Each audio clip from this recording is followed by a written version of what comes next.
Hi YouTube, this is Felicia with Bible Scraps, and I have a project to share with you all. I got several requests to make cards or make projects with the Anna Griffin Minc machine embellishments. And so I decided to do something old school, and that is make a book card. Now, I started making these 5, 6 years, probably longer. It's been a long time. And when I made them, I didn't know of anyone else who had made these. And so I did a quick YouTube search and I found several videos on book cards. Those look totally different. Two of them look just like books. They were really unique. And so I recommend that if you guys are interested in variations of a book card, to do a YouTube search and you'll find several videos. But basically, what is a book card? Well, I started making books a long time ago and I decided, what can I do with the book or the cover of the book instead of making a book? And hence I started making the book cards. And what's cool about the book card, before I open it up, you don't need an easel. It stands on its own. So that's one great feature about it.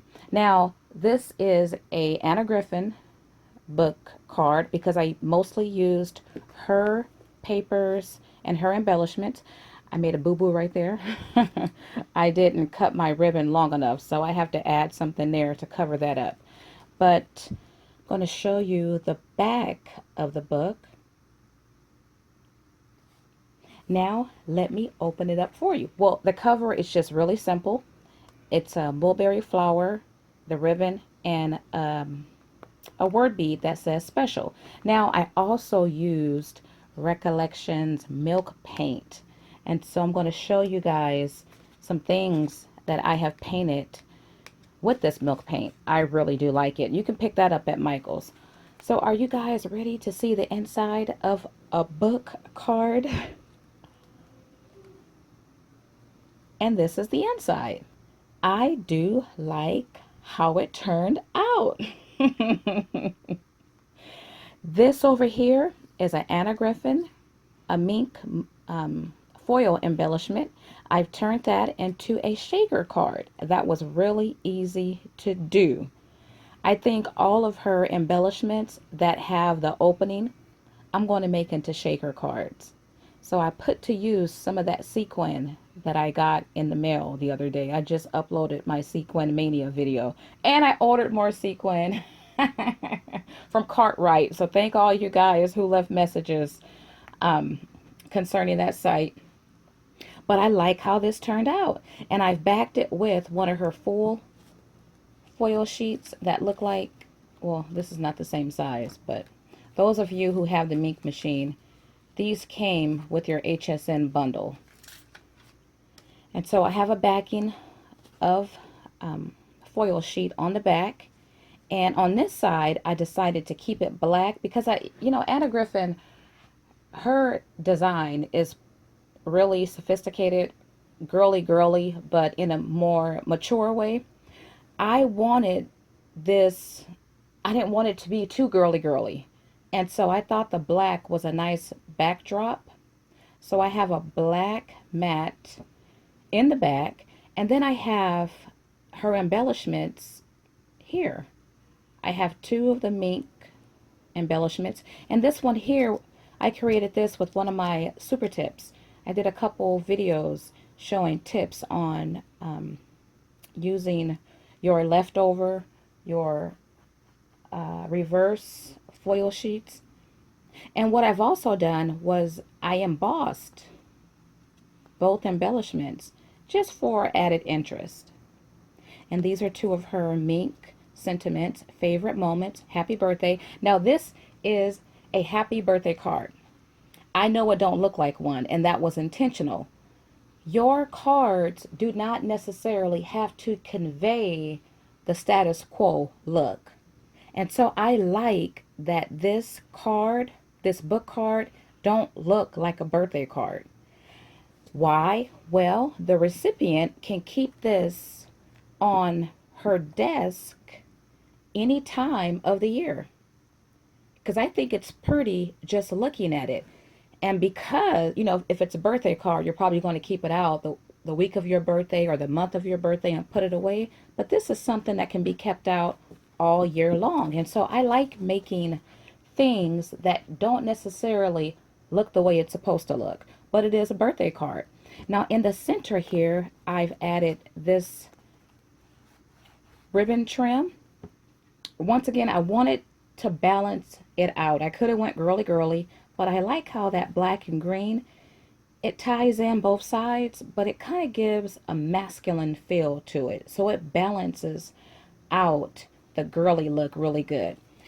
And I've taken sequins. If you saw my sequin mania video, I showed you different ways that you can use sequins. I didn't show this way, but I took a piece of trim and glued sequins on it, and I took rub-ons to spell out the name or the word happy. And these are the rub-ons I used. I picked these up years ago when Big Lots, when they used to compete with Tuesday Morning and have a lot of scrapbooking goodies. It's been several years that they haven't had anything worthy in the craft section. But they were $2. So I've had these for a long time and they rubbed on with no problem. And I like the font. It reminds me of Tim Holtz handwriting. So once again, it balances out that girly look because the font is really masculine. And here I have a sequin. I've stamped a butterfly on it, this green sequin here. I showed that in my sequin mania video. I have found me a new stamping surface in that sequins. And up here I have a bobby pin embellishment, really shabby chic, that's holding the sequin banner. And these are just, I forget what you call these, the center for flowers. I thought that was cute just to have those sticking out like that. Sporadically, I've placed several sequins on the card. Now, the green. This rose is green. This backing right here, let me show you what I used. I really do like this concept. I think I'm going to continue. Oh, where is it? This whole pack is $1 on Paper Tray Inc.'s website. I don't know how many you get, but you get a lot in there. So I got several packs when I got my last order. And I challenged myself to pretty much use the coaster, make it into a small card, and then add the small card to the bigger card. I think I'm going to do that more, because if you can put all your major embellishments on this coaster and have you a nice backdrop, your card is pretty much done. So that's what I've done. Now, let me talk a minute about this Recollections paint. It was really easy to use. It's milk paint. And what you do is you mix it equal amounts with warm water and stir it. I added a little bit of this glazing medium. Why? I don't know. I just did. And I like how the paint brushes on. This is a piece of wood. The paint gives like a whitewash. Oh, here it is. Let me grab it. The paint gives like a soft whitewash, and I like that. I guess you could achieve the same look with acrylic paint if you thinned it out, but it went on with no problem. I added a couple coats, and I also used the leftovers to color my roses. And I also added paint to the word bead. And you can't tell with this embellishment, but this is metal. It's a metal U. I added paint, not on this side, not so much, but I used that same paint and it coated the metal very well. I also used that paint on the trim, which is here. Now, I didn't paint every inch of it, but you can see that it has that same tint. So I like it. It's an all around good paint. and I just painted everything. All my embellishments pretty much that I had got some of that paint. Now, it would be not difficult to mail it, but it's dimensional. But if I wanted to mail it, I could open it up, well, wrap it in bubble wrap and put it in a cushioned envelope, and it should hold just fine. Let me also point out, I used a tip from Jennifer McGuire.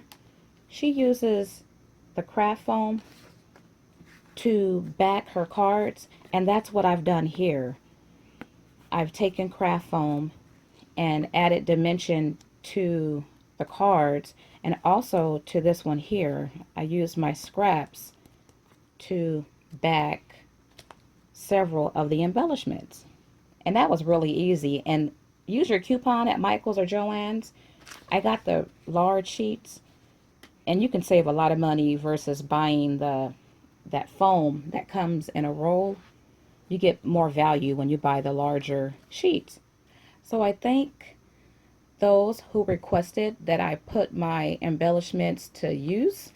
I'm going to be making more of these. I think they are lovely. Make a nice tabletop presentation. It's a nice conversation piece. And the recipient, once again, can keep this out on the table or up on a shelf.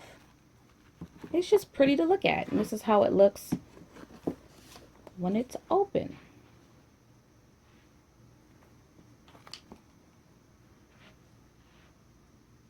Well, thank you guys for watching, and do have a wonderful day.